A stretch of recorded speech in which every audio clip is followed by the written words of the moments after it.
Le cours de chant et de musique était une récréation appréciée par les filles. Myriam leur laissait toute liberté. Elle changeait de place, soufflait dans des flûtes tartares, pinçait la harpe et le luth, jouait de la guitare égyptienne, composait et chantait des couplets badins, se critiquait, se disputait, et Fatima et Zulaïka s'efforçaient en vain d'imposer leur autorité. Elles riaient, racontaient des histoires et se délectaient de cette folle gaieté. Sarah s'attacha de nouveau à Halima. « Tu es amoureuse de Myriam, je l'ai vu. » Halima haussa les épaules. « À moi, tu ne peux rien me cacher. Je vois dans ton cœur. » « Bon, et alors ?» Des larmes jaillirent des yeux de Sarah. « Tu as dit que tu m'aimerais. Je ne t'ai rien promis. Tu mens. C'est pour cette raison que je t'ai fait confiance. Je ne veux plus parler de ces choses. » Tout le monde s'était tu. Sarah et Halima prêtèrent l'oreille. Fatima prit la guitare et s'en accompagnant se mit à chanter. De beaux et vieux chants d'amour. Halima était tout émue. « Tu dois m'écrire ces paroles, dit-elle à Sarah. Je le ferai, si tu m'aimes. » Elle voulut se serrer contre elle, mais Halima la repoussa. « Ne m'ennuie pas maintenant, je dois écouter. » Après le cours, elles restèrent dans la salle d'études. Chacune prit son ouvrage. Elles cousaient et brodaient. Certaines s'occupèrent d'un grand tapis déjà à demi achevé qu'elles continuèrent de contrepointer. D'autres traînèrent dans la salle quelques rouets joliment sculptés, près desquels elles s'assirent et dont elles furent tournées les roues. Elles parlaient d'affaires familières, de leur vie d'avant, des hommes, de l'amour. Myriam les surveillait, en se promenant parmi elles, les mains derrière le dos. C'est à elle que pensait Halima. Comme elle n'avait pas encore de travail précis, elle tendait l'oreille, tantôt ici, tantôt là, et ses pensées finirent par se concentrer sur Myriam. Si elle était proche de Seydouna, que se passait-il donc entre eux? Est-ce qu'elle aussi, quand elle était au harem, avait fait ces choses dont parlait Apama? Elle ne pouvait y croire. Et pour se débarrasser de ces vilaines pensées, elle se convainquit que ça ne pouvait être vrai. Elles dînèrent avant le coucher du soleil. Ensuite, elles partirent se promener. Soudain, l'obscurité tomba sur les jardins, et les premières étoiles s'allumèrent au-dessus d'elles. Halima marchait, sur le sentier, la main dans la main de Sarah et de Zeynep. Elles se parlaient à voix basse. Le clapotis du torrent se ranima et un paysage étranger et inconnu s'étendit devant elles à perte de vue. Une émotion à la fois amère et douce serra le cœur de Halima, comme si elle était perdue, toute petite, dans un monde magique, étrange. Tout lui semblait mystérieux, presque trop pour sa raison. Un feu jaillit au milieu des buissons. Une flamèche frétilla et Halima se serra peureusement contre ses compagnes. La flamme s'approchait toujours plus et finalement un homme portant une torche enflammée s'arrêta devant elle. « C'est Mustapha, » dit Sarah. « Il surveille les jardins. C'est un grand, noir au visage rond, vêtu d'une tunique de couleur ceinturée d'une grosse corde qui lui tombait presque jusqu'aux pieds. Quand il aperçut les jeunes filles, il sourit amicalement. « Voilà donc le nouvel oisillon que le vent nous a apporté ?» dit-il aimablement en regardant Halima. « Quel être menu et fragile !» Une ombre bistre dansa autour de la torche vacillante. Un grand papillon tournait autour de la flamme. Les jeunes filles l'accompagnaient des yeux. Tantôt il effleurait le feu, tantôt il s'élançait vers le haut dans un grand arc et se perdait dans l'obscurité. Mais bientôt il revenait et reprenait sa danse de plus en plus folle. Ces cercles autour de la flamme se firent de plus en plus petits, jusqu'à ce que finalement le feu lui grilla les ailes. On entendit un grésillement et le papillon, semblable à un météore incandescent, tomba par terre. « Le malheureux !» s'écria Halima. « Mais pourquoi a-t-il été si bête ?»« Allah lui a donné le cœur d'attaquer le feu, » dit Mustapha. « Bonne nuit. » « C'est bizarre, remarqua Halima à mi-voix. Elles revinrent dans leur chambre, se déshabillèrent et se couchèrent. La journée qui venait de s'écouler tournait dans la tête de la jeune fille. L'amusant Hadi et son parler rimé, l'habile maître de danse Assad, Apama, l'apprêté et son enseignement éhonté, la mystérieuse Myriam, les filles et les eunuques. Et au milieu de tout ça, elle, Halima, qui depuis toujours rêvait des lieux inconnus et aspirait à vivre des événements prodigieux. Voilà qui est bien, se dit-elle, et elle essaya de dormir. Alors, quelqu'un l'effleura doucement. Avant même qu'elle eût le temps de crier, elle entendit la voix de Sarah à son oreille. « Reste tranquille, Halima, pour que Zeynep ne se réveille pas. » Elle s'allongea près d'elle sous la couverture et l'étreignit. « Je t'ai dit que je ne voulais pas de ça, dit Halima tout bas. » Mais Sarah la couvrit de baisers de sorte qu'elle fut tout à fait impuissante. Quand elle réussit finalement à se détacher de Sarah, celle-ci entreprit de la convaincre en lui chuchotant des mots d'amour à l'oreille. Halima lui tourna le dos, se mit les doigts dans les oreilles et s'endormit sur le champ. Sarah ne comprit pas ce qui se passait et retourna dans son lit toute confuse. Chapitre 2. À peu près au moment où Halima arrivait dans ces jardins extraordinaires, en des circonstances aussi surprenantes, un jeune homme chevauchait sur la large route militaire venant de la direction opposée. Il arrivait de l'ouest sur un petit âne noireau et allait au même endroit. Il n'y avait sans doute pas longtemps qu'il avait enlevé ses amulettes d'enfant et enroulé un turban d'homme autour de la tête. C'est à peine si le premier duvet avait poussé sur son menton, et ses yeux clairs, vivants, avaient encore une expression enfantine. Il venait de Sava, une ville située à mi-chemin entre Hamadan et l'ancienne capitale Rey. À Sava, son grand-père Tahir avait créé des années auparavant une cellule de la confrérie ismaélienne qui en apparence prêchait le culte du martyr Ali, mais qui en réalité concevait des projets submersifs contre le gouvernement seljoukide. Cette société accueillit un jour un ancien mouezzin d'Ispahan. Peu après, le pouvoir surprit les membres lors d'une réunion secrète et en fit emprisonner certains. Le mouezzin fut soupçonné de traîtrise. Les Ismaéliens le surveillèrent et furent bientôt convaincus que leur supposition était juste.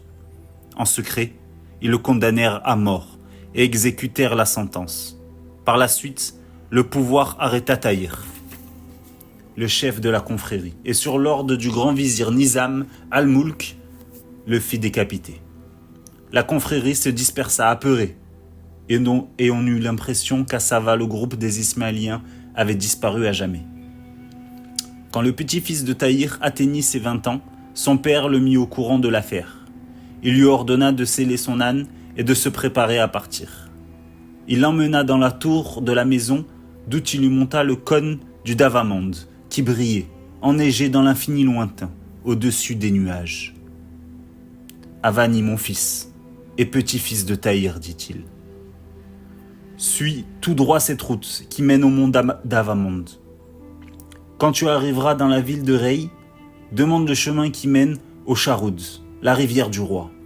Remonte-la ensuite jusqu'à sa source, juste au pied des pentes escarpées. À cet endroit, tu apercevras un château fortifié qui s'appelle Alamout, le nid d'aigle. À l'intérieur, un vieil ami de ton grand-père, mon père Tahir, paix à son âme, rassemble tous ceux qui se réclament de la doctrine d'Ismaël. Dis-lui que tu es et mets-toi à son service. Tu n'auras ainsi l'occasion de venger le meurtre de ton grand-père.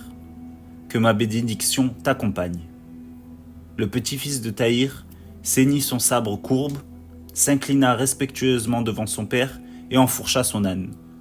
Il chevaucha sans encombre jusqu'à Rey. Dans un caravansérail, il demanda comment arriver facilement à la rivière du roi. Le patron lui dit « Qu'est-ce qui te pousse vers le Charoud ? Si ton visage n'était pas aussi ingénu, je te soupçonnerais de vouloir te joindre au chef de la montagne qui réunit autour de lui des chiens hérétiques. » « Je ne sais pas ce que tu veux dire, se déroba le petit-fils de Tahir. J'arrive de Sava pour rejoindre une caravane que mon père a envoyée à Boukhara et qui tarde sur la route du retour. En sortant de la ville, laisse le Damavand à droite. Tu arriveras sur une route fréquentée par les caravanes qui viennent de l'Est. Prends-la et elle te conduira à la rivière. » Le petit-fils de Tahir remercia et reprit son âne. Après 2 jours de chevauchée, il entendit au loin le mugissement de l'eau. Il tourna et poussa sa monture tout droit vers la rivière. Le chemin qu'il allongeait traversait tantôt un terrain sablonneux, tantôt des bosquets touffus. La pente raide du torrent devint ensuite plus pénible, et le grondement de l'eau plus fort. Alors qu'il avait progressé à moitié à cheval, à moitié à pied, pendant une demi-journée, une division des cavaliers l'encercla soudain. L'attaque survint de façon si inattendue que le petit-fils de Tahir en oublia de tirer son sabre. Quand il s'en souvint et qu'il porta la main à la poignée, ce n'était plus utile. 7 lances effilées étaient dirigées sur lui. Il est honteux d'avoir peur, pensa-t-il. Que faire face à une telle supériorité ? Le commandant des cavaliers l'aborda. « Que cherches-tu ici, Blanc-bec ? Tu es venu pêcher la truite ? Fais attention à ce que l'hameçon ne s'encasse pas dans ton gosier. » Le petit-fils de Tahir fut déconcerté. Si c'étaient les cavaliers du sultan et qu'il leur dit la vérité, c'en était fait de lui. Mais si c'étaient des Ismaéliens et qu'ils se tuent, il le prendrait pour un espion. Il lâcha la poignée de son sabre et chercha désespérément une réponse sur les visages muets des soldats. Le commandant fit un signe réjoui à son escorte, il dit « Il me semble vraiment, apprenti chevalier. Que cherches-tu ? Ce que tu n'as pas perdu ?» En même temps, il avança la main entre l'étrier et la selle, puis fit apparaître un étendard blanc, signe des partisans d'Ali, qui flottait au bout d'un court bâton. « Si c'était un piège, pensa Avani. Tant pis, allons-y. » Se décida-t-il. Il bondit de son âne et tendit la main vers l'étendard que le commandement des cavaliers brandissait devant lui et le pressa respectueusement sur son front. « Ainsi c'est vrai, s'écria le commandant.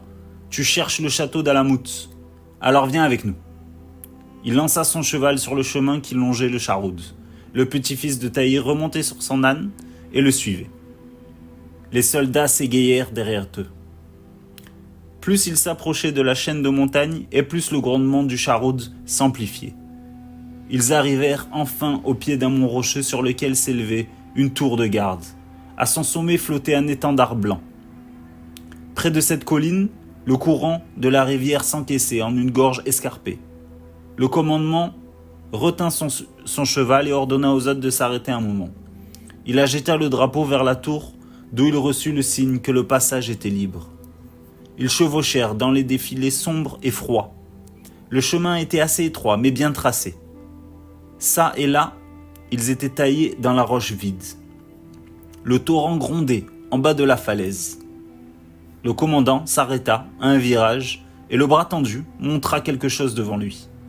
Non loin de là, le petit-fils de Tahir aperçut 2 hautes tours qui, comme une apparition de rêve, luisaient au-dessus de la pente, au milieu d'un massif sombre, étincelante dans les rayons du soleil. « C'est Alamout, » dit le guide, et il piqua un galop. Les 2 tours furent une nouvelle fois cachées par les pentes escarpées.